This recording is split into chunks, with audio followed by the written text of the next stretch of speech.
Good afternoon, dear students. Our today's topic is role of hormones in completing life cycle of frog. First of all, I will tell you about frog. Frog is an animal. Frog is an animal that belongs to class Amphibia. What are amphibians? Amphibians are those animals that live on land as well as on water. Those animals are known as amphibians. Frog is also an amphibian. ठीक है?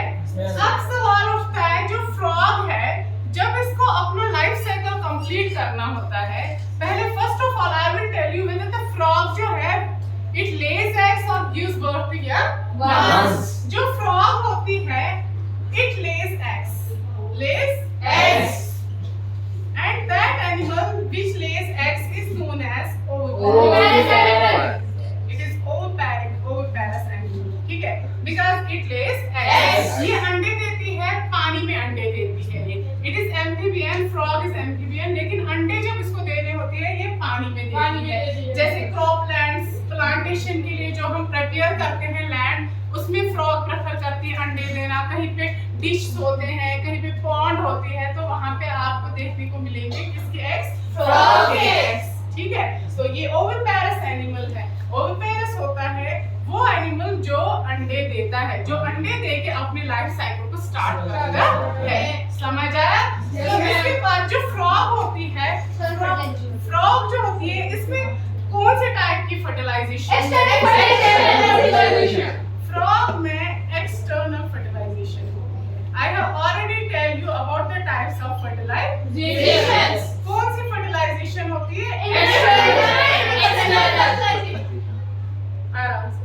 External fertilization. External fertilization में क्या आता है? पहले female frog आती है, वो ले करती है एग्स, प्रेफर करती है कहाँ पे ले एग्स करने? वाटर में, पॉन्ड में करेगी, डिश में करेगी. ठीक है? तो वहां पे इन्होंने ले एग्स किए. बाद में male partner comes and sheds his sperm on the eggs. जब वो स्पर्म करता है उस पे shed, after that combination of an ova and sperm occurs. That process is known as fertilization. उसको हम फर्टिलाइजेशन बोलते हैं. तो फर्टिलाइजेशन जब हो गई तो वहां पे क्या होता है? After some period of time आप क्या करोगे? अब you observe that part of land in which frog had laid eggs. आप देखोगे कि उसमें tiny tadpole निकलते रहते हैं. छोटे tadpole उसमें से hatch out होते हैं. ठीक है? तो जब life cycle of frog start होता है वो स्टार्ट होता है इनके एग्स से. जब ये एग्स ले करती है, पानी में एग्स लेगी है. ये एग्स होते कैसे हैं? It looks like jelly like somewhat होते हैं और चेन्स में होते हैं. ये इसको डेसिकेशन से बचाने के, ड्राइनेस से बचाने के लिए वो एग कहाँ पे ले करती है? एग्स वाटर में, पॉन्ड्स में करती है या उन क्रॉपलैंड्स में जहाँ प्लांटेशन के लिए वाटर यूज करते हैं तो वहाँ पे वो एग्स ले करती है. तो एग्स ले करने के बाद फर्टिलाइजेशन तो हो गई उनमें, external type of fertilisation. After that जो एग्स होते हैं they get converted into tadpoles. They get changed into tadpoles. तो tadpoles क्या होते हैं? Frog I said frog amphibian है लेकिन जो tadpoles होते हैं ये एक्वाटिक होते हैं. ये पानी में ही रहते हैं. पानी के बगैर ये सर्वाइव नहीं कर पाता है. ठीक है? जो एम्फिबियंस है इनमें पल्मोनरी रेस्पिरेशन होती है. Frog shows pulmonary respiration. ये पल्मोनरी रेस्पिरेशन शो करती है क्योंकि जब ये लैंड में रहती है लंग्स के थ्रू रेस्पिरेशन करती है. एंड दैट रेस्पिरेशन जब फ्रॉग जो है लंग्स यूज कर रही है रेस्पिरेशन के लिए, दैट इज पल्मोनरी रेस्पिरेशन. हाँ, जब ये पानी में आती है it use it singly for respiration. तो उस टाइम पे इस रेस्पिरेशन को हम बोलते हैं क्यूटेनियस रेस्पिरेशन. ठीक है? तो लेकिन अब जो इसका टैडपोल है, यंग वन ही हो गया ना ये फ्रॉग का, तो जो ये टैडपोल होता है, टैडपोल क्या होता है? It's aquatic. और पानी में जो ये टैडपोल रहता है इसको हम क्या बोलेंगे? टैडपोल.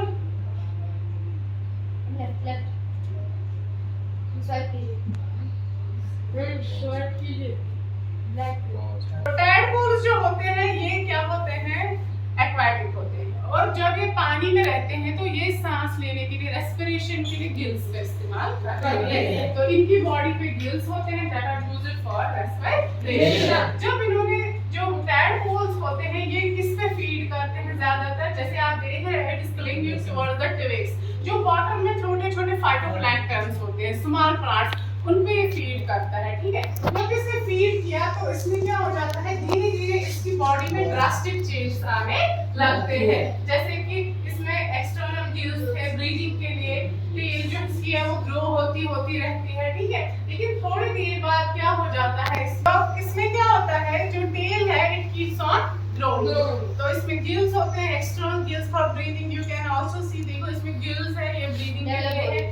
तो इसमें धीरे-धीरे after some period of time hind legs जो होते हैं वो ग्रो होने लगते हैं, हाइंड लेग्स स्टार्ट्स अपीयरिंग, ठीक है।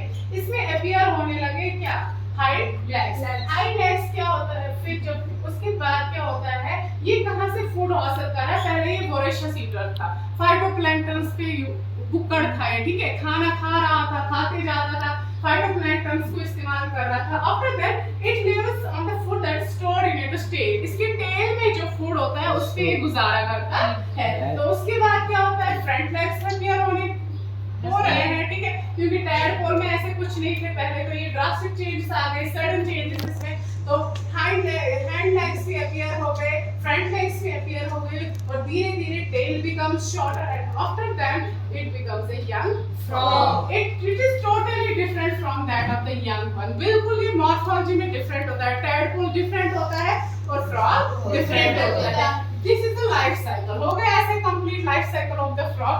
Now the question arises, what is the role of hormones in completing the life cycle of frog? इसमें क्या hormone? I have already told you there are two types of glands. ठीक है, endocrine and exocrine gland.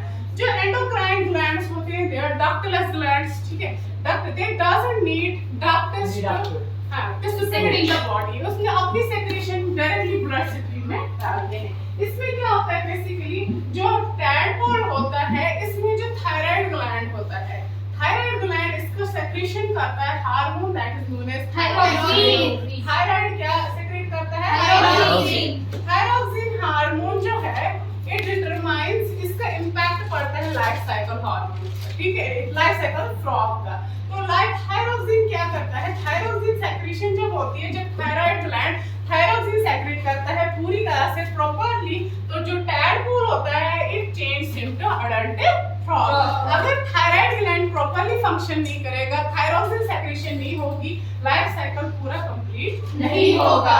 And that change in which tadpole जो है that gets changed into adult frog by passing through certain drastic changes. This process is known as metamorphosis. क्या बोलते हैं इसको, metamorphosis। तो metamorphosis तभी पॉसिबल है जब थायराइड ग्लैंड जो है वो अच्छे से प्रॉपर्ली फंक्शन करे और थायरोक्सिन की सेक्रेशन करे। लेकिन ये तब पॉसिबल होता है जो फ्रॉग है, इसने पॉन्ड में चाहे कहीं भी वाटर बॉडी में इसने एग्स लेगी, उसमें आयोडीन की कंसंट्रेशन अच्छी होनी चाहिए। जब आयोडीन की कंसंट्रेशन अच्छी होगी, thyroid gland will function properly and in turn thyroxine secretion will be proper, ठीक है, और उसके बाद मेटामॉर्फोसिस जो है वो अच्छी तरह से हो जाएगा। तो ये हो गया